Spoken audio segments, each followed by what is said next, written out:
बातें करते हम खेतों की और उसके रखवाली की, बाग बगीचा फल फूलों फसलों की हरियाली की।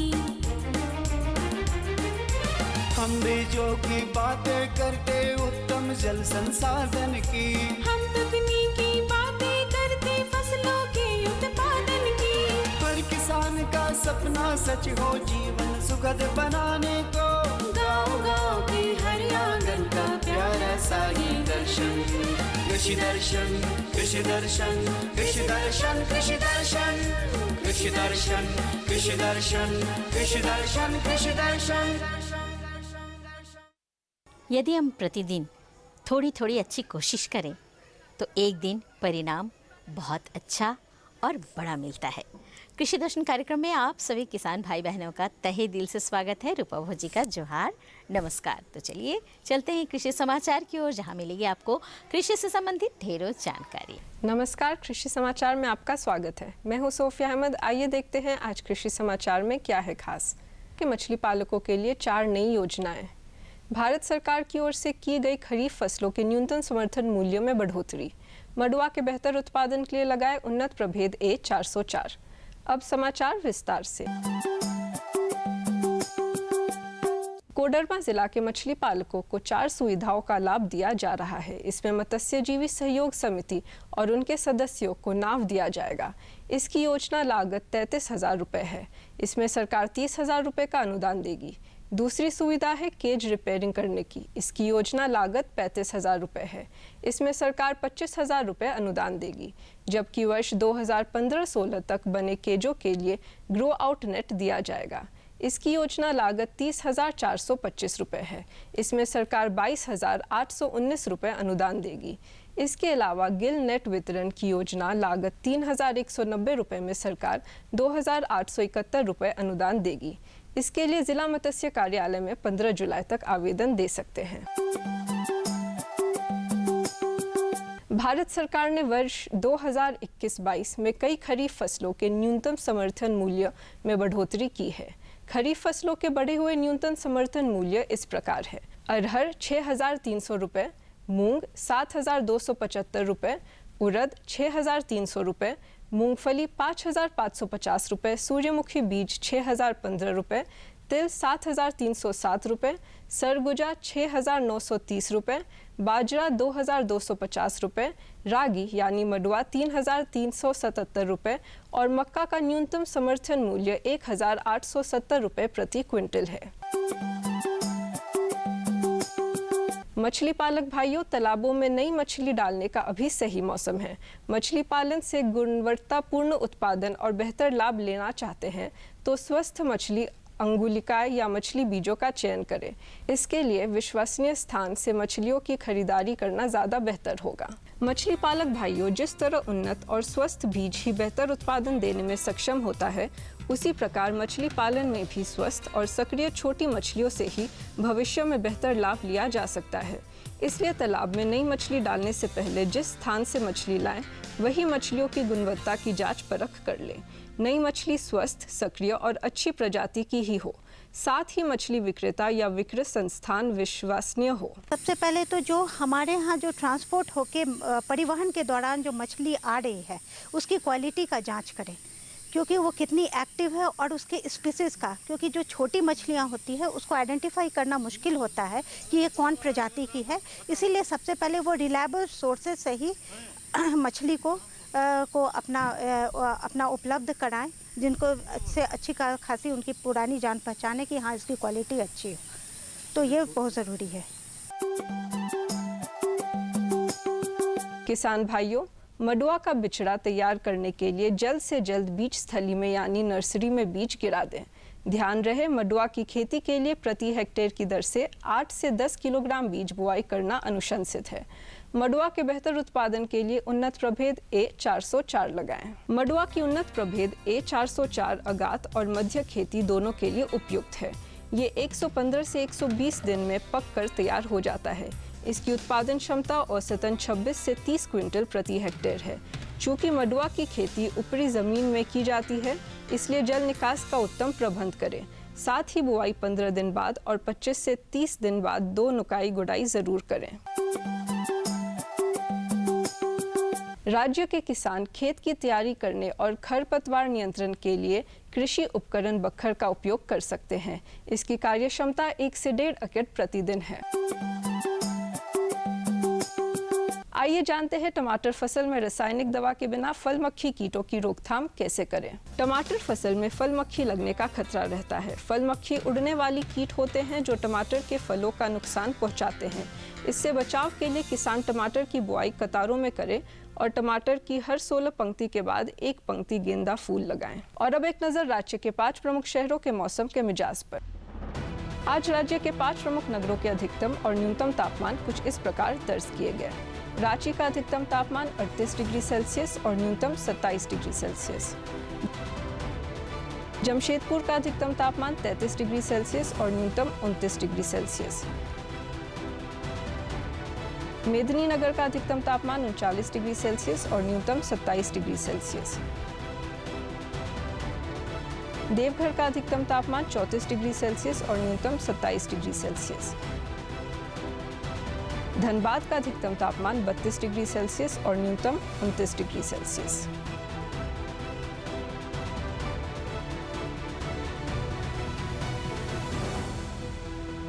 कृषि समाचार में आज इतना ही। अगले दिन अगले अंक में फिर मुलाकात होगी कुछ ताज़ा तरीन खबरों के साथ।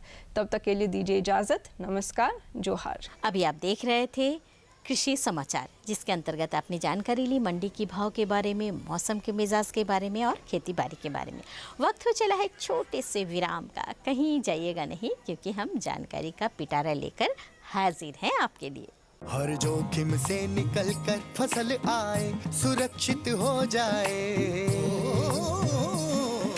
फसल बीमा से हर किसान अब आत्मनिर्भर हो जाए। अब सूखा पड़े या बाढ़ आ जाए, कोई डर नहीं।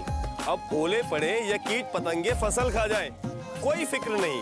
अब कैसी भी आपदा हमारी फसल पे आ जाए, क्षति होने पर हमारे दावों का उचित भुगतान मिलता है, क्योंकि हमने लिया है प्रधानमंत्री फसल बीमा। बुआई से फसल कटाई तक हर जोखिम का दावा, न्यूनतम प्रीमियम पर अधिकतम भुगतान का वादा। योजना से हर साल जुड़ रहे हैं 5 करोड़ से ज्यादा किसान। अब आपकी है बारी। नजदीकी कृषि कार्यालय, सहकारी समिति, बैंक शाखा, अधिकृत बीमा कंपनी या जन सेवा केंद्र में स्वेच्छा से करा सकते हैं पंजीकरण। फसल बीमा पोर्टल या फसल बीमा ऐप द्वारा भी किया जा सकता है पंजीकरण। प्रधानमंत्री फसल बीमा योजना, आपकी फसलों का संपूर्ण सुरक्षा कवच। कृषि एवं किसान कल्याण मंत्रालय, भारत सरकार। तो लेते हैं जानकारी, उठाते हैं लाभ। सफल देश, समृद्ध किसान, अगर खेती बाड़ी का हो समुचित ज्ञान। किसान भाइयों नमस्कार। कृषि दर्शन कार्यक्रम में आप सभी का स्वागत है।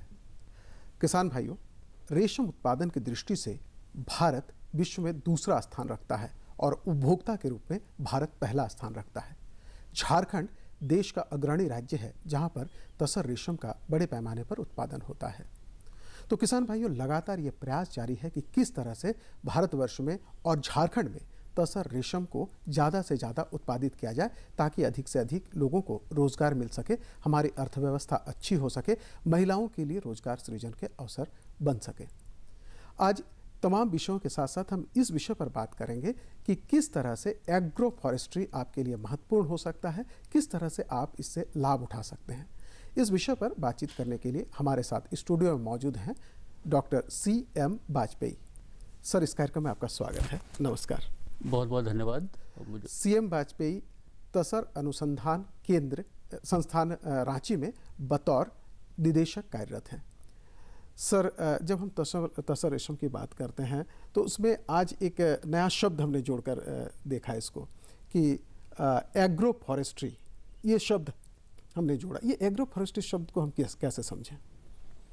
जी हाँ गौतम जी, शब्द हमेशा नए नए आते रहते हैं। जैसे जैसे हम वैज्ञानिक और तकनीकी दृष्टि से आगे बढ़ते जाते हैं और जो उस समय की ज़रूरत होती है तो हमें बहुत सारी चीज़ें नई नई लानी पड़ती है। ये एग्रो फॉरेस्ट्री भी उसी दिशा में एक नया कदम है और शब्द सुनने में बड़ा गंभीर सा लगता है, जटिल सा लगता है, लेकिन अगर आप इसको देखें तो 2 शब्द हैं जो बड़े सुने सुने लगते हैं। एक तो है एग्रो जो एग्रीकल्चर से आता है, दूसरा फॉरेस्ट्री जो कि वन से या जंगल से आता है। तो एग्रो फॉरेस्ट्री जिसको कृषि वानिकी भी हम बोलते हैं, ये शब्द हमारे लिए शायद सुनने वाले किसान भाइयों के लिए नया लग रहा होगा, लेकिन अगर आप इसके बारे में जानेंगे तो सन 1929 में एक अमेरिकन इकोनॉमिक ज्योग्राफर, उन्होंने एक किताब लिखी थी, उसमें पहली बार इस शब्द का उपयोग किया था। तो ये शब्द काफ़ी पुराना है, 1929 का शब्द है ये। लेकिन क्या हुआ, कुछ उससे लेके अब तक, आप कहेंगे 1929 से लेके आज हम 2021 में क्यों इसकी बात कर रहे हैं, तो यह है कि समय बदल रहा है। समय के साथ साथ जो हम जिसको रिसोर्सेज बोलते हैं, जो संसाधन बोलते हैं, उनकी कमी हमको महसूस होने लगी है। और जैसा आपको मालूम है, जो नेचुरली अवेलेबल, जो प्रकृति ने हमको दिए हैं जो संसाधन, उसमें से ज़मीन, पानी, ये तो बहुत महत्वपूर्ण संसाधन है। और हमारी जैसे जनसंख्या बढ़ रही है, उसके साथ साथ क्लाइमेट चेंज हो रहा है, बहुत सारी अन्य चीज़ें हो रही हैं, जिससे इन दोनों संसाधन जो कि हमारे जीवन के लिए बहुत महत्वपूर्ण है, इन पे बहुत ज़्यादा प्रेशर पड़ने लगा है। चाहे ज़मीन हो, चाहे पानी हो। ज़मीन का आपको पता है, अर्बनाइजेशन हो रहा है, हम लोग धीरे धीरे शहरीकरण हो रहा है। तो जो अवेलेबल लैंड है, जो ज़मीन है, वो तो जितनी है उतनी है, उससे ज़्यादा हम उसको खींच के बढ़ा नहीं सकते हैं। पानी भी धीरे धीरे, पानी का तल भी नीचे गिरता जा रहा है। तो अब प्रश्न ये उठता है कि लेकिन जनसंख्या तो कम नहीं हो रही है, जनसंख्या बढ़ रही है, उसको हमें खिलाना है, उसको हमें इकोनॉमिकली उसको इंडिपेंडेंट बनाना है। तब यहाँ पे सवाल आता है कि कैसे हम जो भी संसाधन हमारे पास उपलब्ध हैं, उसको कैसे हम मैनेज करें अच्छे तरीके से, ताकि उसी संसाधन से हम ज़्यादा आमदनी प्राप्त कर सकें या जीने का बेहतर जरिया बना सकें उसको। तो ये एग्रो फॉरेस्ट्री शब्द जो है, ये एक मैनेजमेंट शब्द है एक्चुअली, प्रबंधन से जुड़ा हुआ है। दोनों चीज़ें अवेलेबल हैं, एग्रीकल्चर भी अवेलेबल है, फॉरेस्ट्री भी अवेलेबल है। यहाँ इसको है लैंड यूज मैनेजमेंट, टेक्नोलॉजी के सहायता से कैसे इसको मैनेज करें। और इसमें होता है क्या है कि उसी ज़मीन पे जहाँ हम खेती कर रहे होते हैं, ऐसे पौधे, ऐसे वृक्ष जिनको हम पेरेनियल ट्रीज बोलते हैं, पेरेनियल का हिंदी में होता है सदाबहार या बहुवर्षी, हमेशा जो एक बार लगा दिया तो 35 साल 40 साल या जब तक हमारी ज़िंदगी है तब तक तो उनसे हम फल ले सकते हैं या उनके उसका उपयोग कर सकते हैं। तो उसी ज़मीन पर हम उनको लगाएं, ताकि उसी संसाधन को उपयोग करते हुए हम एग्रीकल्चर जो हम कर रहे हैं और वन दोनों से हम आमदनी प्राप्त कर सकें, अपनी आमदनी बढ़ा सकें। बिल्कुल, ये तो बहुत विस्तृत आपने जानकारी दी कि एग्रो फॉरेस्ट्री आखिर होता क्या है। जब हम तसर की बात करते हैं, तसर रेशम उद्योग की बात करते हैं, तो इसको किस तरह से एग्रो फॉरेस्ट्री से जोड़ सकते हैं हम? जी हाँ, देखिए इसमें क्या है कि तसर रेशम जो हमारा है, क्योंकि हमारे किसान भाई बहन जो उससे जुड़े हुए हैं, तसर का काम करते हैं, तो वो जानते हैं कि तसर के कीड़े का पालन करने के लिए आपको वृक्ष की ज़रूरत होती है। अर्जुन या आसन या जारुल, ये वृक्ष होते हैं, और ये वृक्ष जो है पेरेनियल वृक्ष है, और ये कहीं ना कहीं ये फॉरेस्ट इकोसिस्टम से जुड़ा हुआ है। इसीलिए जो तसर जिन जिन राज्यों में होता है ज़्यादा, जैसे झारखंड है, छत्तीसगढ़ है, उड़ीसा है, ये सारे जंगल से जुड़े हुए क्षेत्र हैं। तो यहाँ पे तसर में अब क्या है कि हमारे किसान जो हैं तसर का पालन करते हैं। अभी तसर की पालन करने के लिए वृक्ष की ज़रूरत होती है, साथ साथ वो अब तसर का वृक्ष जब आप लगाते हैं तो उसको 4 से 5 साल लगता है बड़े होने में। जब तक एक बार आपने लगाया तो 4 से 5 साल के बाद ही आप उससे कीट पालन करके अपनी आमदनी बढ़ा सकते हैं। उतने समय में हम क्या करें? दूसरी चीज़ है, जैसा मैंने बताया आपको, जो ज़मीन है, ज़मीन भी लिमिटेड है जी। तो अब ये है कि ये दोनों चीज़ें जोड़ दी जाएं। आप जहाँ खेती कर रहे हैं वहीं पे इसका वृक्षारोपण करें जी। तो आपका क्या होगा, आपको फ़ायदा क्या होगा कि आपकी एनर्जी, आप वहाँ पे आते ही हैं एग्रीकल्चर का काम करने के लिए। साथ साथ जो इसके कीट पालन का समय है, अभी जुलाई से शुरू होगा, फिर सितंबर में भी होगा, ये करीब कहीं ना कहीं एग्रीकल्चर एक्टिविटी से बहुत मिलता जुलता है। तो किसान भाई उसी समय, अब आपका मान लीजिए रेयरिंग चल रही है दूसरी जगह, एग्रीकल्चर यहाँ है, आपके पास आदमी एक है, तो आप या तो उसकी देखभाल करेंगे या इसकी देखभाल करेंगे, तो कोई ना कोई क्षेत्र जो है इस मामले में वंचित रह जाएगा आपके उससे। यहाँ पे क्या है कि आपकी जो भी एनर्जी है, चाहे वो आपका मैन पावर हो, चाहे आपका इन टर्म्स ऑफ आप जो उसकी निकाई गुड़ाई समय जो देते हैं, एक ही साथ करके आप सारा काम कर सकते हैं। एक ही साथ दोनों काम किया जाता है। दूसरी सबसे बड़ी चीज़ क्या होती है कि इसका दूसरा भी फायदा है। जब आप एक एग्रीकल्चर प्लॉट में, जहाँ पे आप दूसरे एग्रीकल्चर क्रॉप ले रहे हैं, वहाँ अगर आप ऐसे पेड़ लगाते हैं तो पेड़ों का सबसे बड़ा काम क्या होता है, आपको पता होगा कि पेड़ बड़े हैं, उनका रूट सिस्टम भी ज़मीन में काफ़ी नीचे तक फैला होता है। तो जो सबसे बड़ी समस्या आती है, खासकर हमारे यहाँ पे, क्योंकि हमारी जो ज़मीन है वो थोड़ी सी पठार एरिया है हम लोग, तो यहाँ पे जो बारिश का पानी होता है या पानी रन करता है, उसके चलते सॉइल इरोजन भी होता है। सॉइल इरोजन में क्या होता है, जो टॉप सॉइल है या जो उर्वर सॉइल होता है वो बह के निकल जाता है। बिल्कुल। अगर हम इन पेड़ों को लगाते हैं वहाँ पे, तो उससे एक तो सॉइल इरोजन बचता है, दूसरा इनका हर पेड़ का एक अपना इकोसिस्टम होता है। उसके चलते बहुत सारी ऐसे ऑर्गेनिक मैटर जो कि उस ज़मीन के लिए लाभदायक हैं और जो एग्रीकल्चर क्रॉप लगाए उसके लिए भी लाभदायक होंगी, उसका एक समन्वय वहाँ पे बैठ जाता है। तो आपकी डिपेंडेंस जो एग्रो केमिकल पे है, केमिकल फर्टिलाइजर पे है, वो भी कम और आज की तारीख में तो जैविक कृषि पर बहुत जोर जैविक कृषि पे जोर दिया जा रहा है। तो वो है। उसके बाद क्या है, इन पेड़ों से पत्तियाँ गिरती हैं। पेड़ों से जब पत्तियाँ गिरती हैं ज़मीन पे, वो खुद मल्च होती हैं और धीरे धीरे वो उसका ऑर्गेनिक कंटेंट जो है स्वतः बनते जाता है। तो ये दोनों एक दूसरे के परिपूरक बन जाते हैं।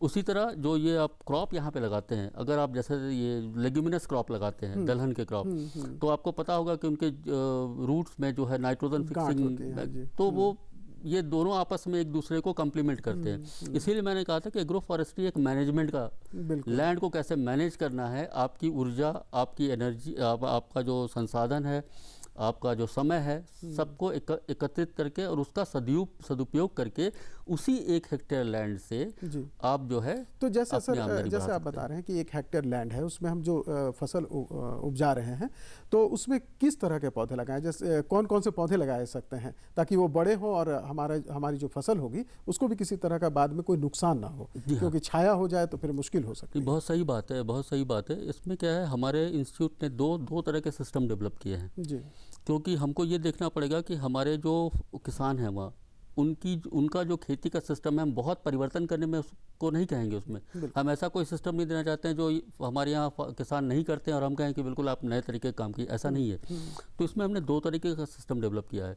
एक तो आपने देखा, धान यहाँ पे एक काफ़ी महत्वपूर्ण प्रमुख फसल है और लोग इसमें अपना बल्कि साल भर का खाने का जो चावल है वो उसी खेत से पैदा करते हैं। तो आपने देखा होगा कि धान का जो खेत होता है उसके चारों तरफ बंद होता है। तो एक सिस्टम है जहां हम बोलते हैं कि अगर 1 हेक्टेयर आपके पास धान का खेत है तो उसमें आप करीब 15 फीट की दूरी पे आप इन पौधों को, अर्जुन है, आसन हो, बंद पे लगा दे सकते हैं। बीच वाले का आपको बिल्कुल छूना नहीं है जी। तो करीब 80 से 100 पेड़ आपके बांध के चारों तरफ लग जा सकते हैं।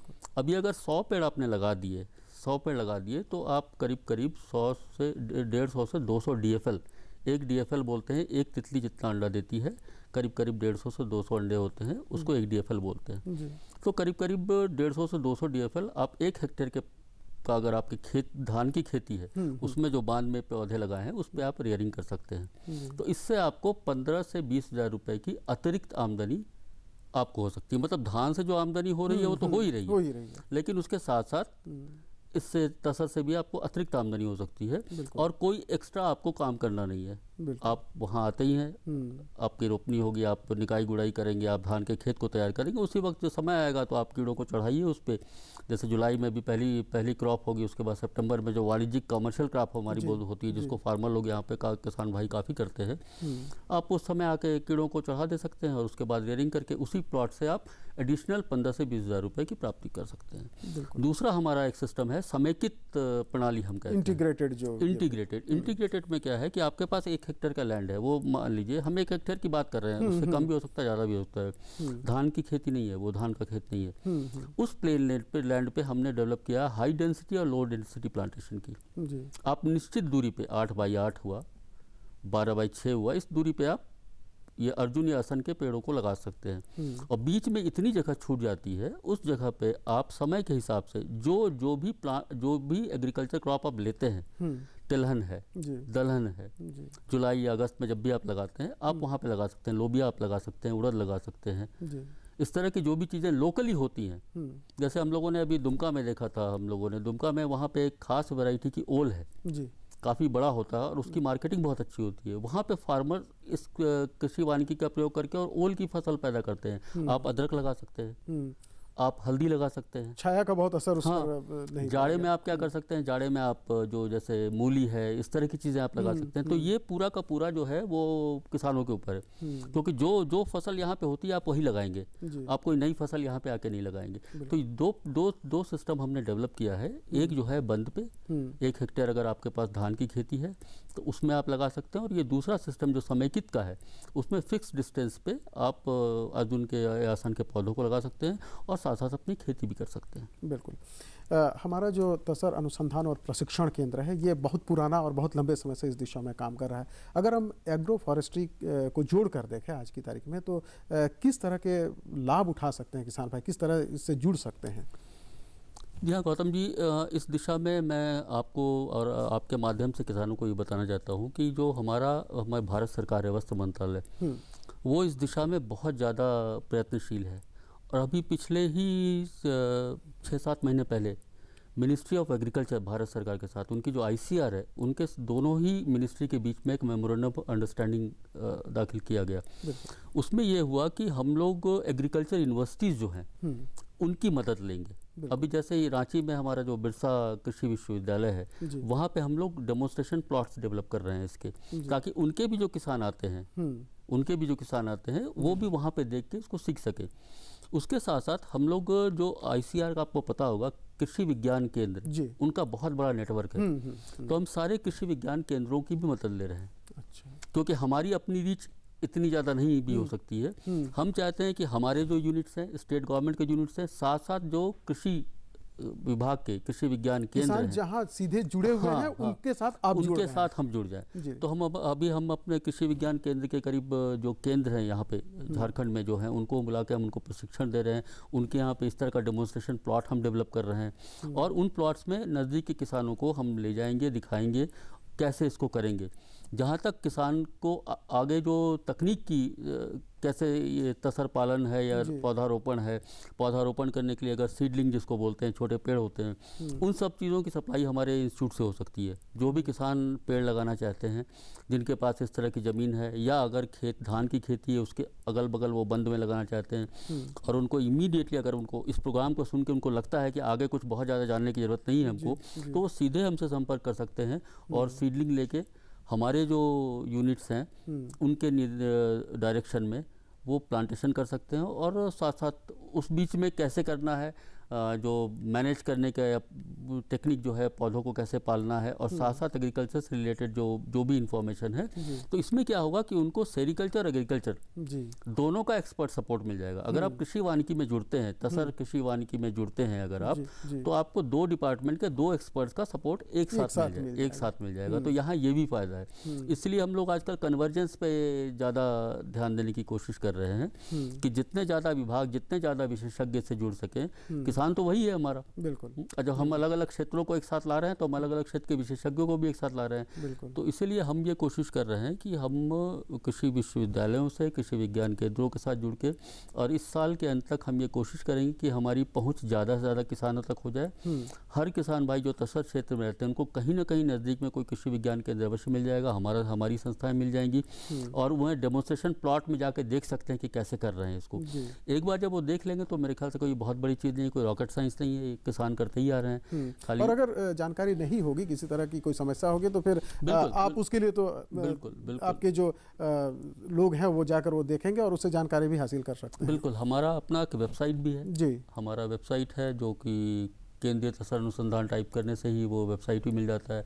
उसके साथ साथ अगर चाहिए तो किसान भाई दूरदर्शन से भी संपर्क कर सकते हैं, ये भी हमसे संपर्क कर सकते हैं। तो आज की दुनिया में संपर्क करना कोई बहुत बड़ी बात नहीं है, संपर्क बहुत आसानी से किया जा सकता है। और हम चाहेंगे कि जितने ज़्यादा, चूँकि झारखंड वन बहुल्य क्षेत्र है, यहाँ पे इसकी संभावना और ज़्यादा है। बिल्कुल, संभावना ज़्यादा। और किसान जब कृषि को भी अपनाएंगे, वन को भी अपनाएंगे, तो मैं एक चीज़ और बताना चाहता हूँ कि इससे जुड़ी जो सब्सिडीज़ होती हैं जी, उसमें फिर 2 डिपार्टमेंट्स आ जाएंगे। फॉरेस्ट भी आ जाता है, एग्रीकल्चर भी आता है, और सेरिकल्चर भी आता है, बल्कि 3 डिपार्टमेंट्स आ जाते हैं। तो बहुत तरह की चीज़ें जो हैं उनका लाभ किसान भाई उठा सकते हैं। बस ये है कि सोचना है और इस पर थोड़ा सा ध्यान देना है। जो आपके पास संसाधन है ही, आप काम कर ही रहे हैं। बिल्कुल। तो चलिए एक नया प्रयास करें और अपनी आमदनी बढ़ाएं। बिल्कुल। एक और प्रश्न मन में आता है सर कि जैसे कोई किसान अपने मेड़ में उगाता है, उस तरह का पौधा ये करता है, वो जो फसल बेचने जाता है वो तो बाज़ार में बिक जाएगा, लेकिन मान लीजिए कि वो रेशम उगाता है तो वो किस तरह से उसका व्यवसाय किस तरह से करे, वो किस तरह से बाज़ार तक पहुंचाए उसको। क्या है कि तसर से जो एंड प्रोडक्ट होता है किसानों के लिए वो कोकून होता है जी।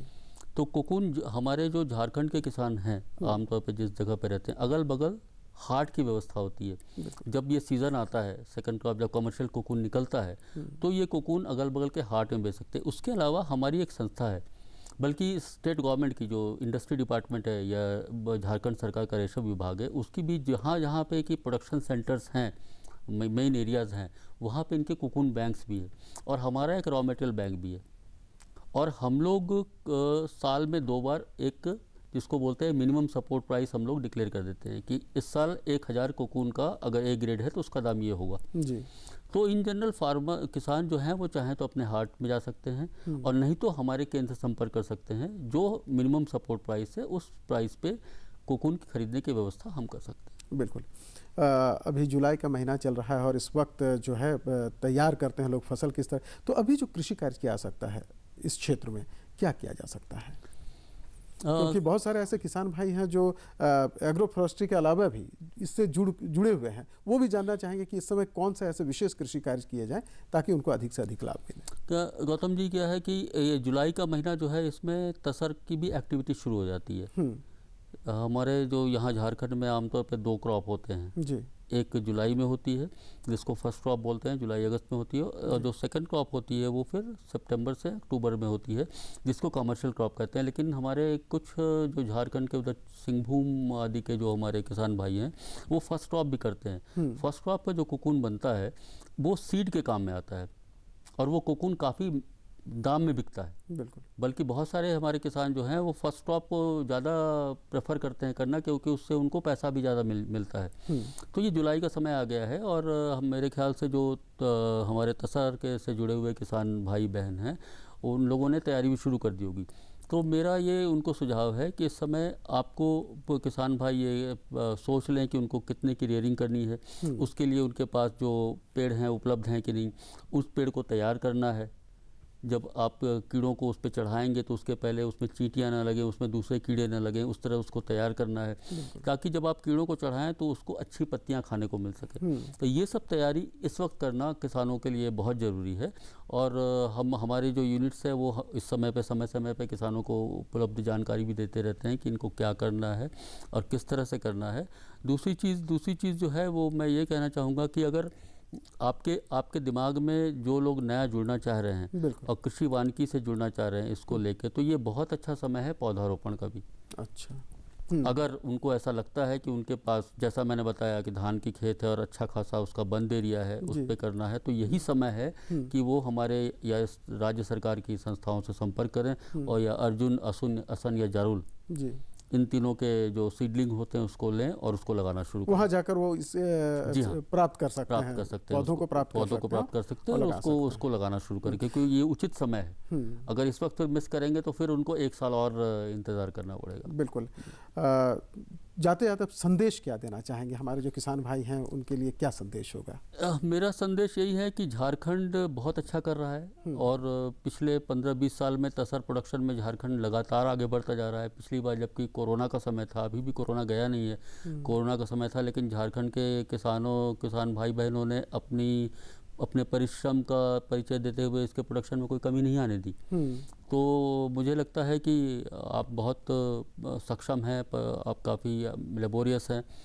तो मेरा आपको संदेश यही है कि इसी तरह से लगे रहें और वैज्ञानिक पद्धति का उपयोग करें ताकि आपकी फसल ज़्यादा अच्छी हो सके, आपको फ़ायदा ज़्यादा हो सके और आपके साथ साथ हमारे राज्य का भी देश में नाम आगे बढ़ सके। और दूसरा मेरा आपके माध्यम से रिक्वेस्ट है कि आप सबको मालूम है भाइयों कि कोरोना के दौर से हम गुजर रहे हैं, तो मेरा आपसे ये अनुरोध होगा कि जब भी मिले टीका अवश्य लगवाएं। बिल्कुल। तो किसान भाइयों, अगर आप रेशम की खेती करना चाहते हैं तो निश्चित रूप से कृषि वानिकी का जो क्षेत्र है उससे आप जुड़ें और आपको बहुत लाभ होगा, आपकी अतिरिक्त आमदनी बढ़ती जाएगी। सर, आप हमारे कार्यक्रम आए, बहुत अच्छी जानकारी दी और किसान भाइयों को आपने बहुत प्रेरित भी किया। इसके लिए आपका बहुत बहुत धन्यवाद। और किसान भाइयों, आपसे भी चाहेंगे इजाज़त। नमस्कार।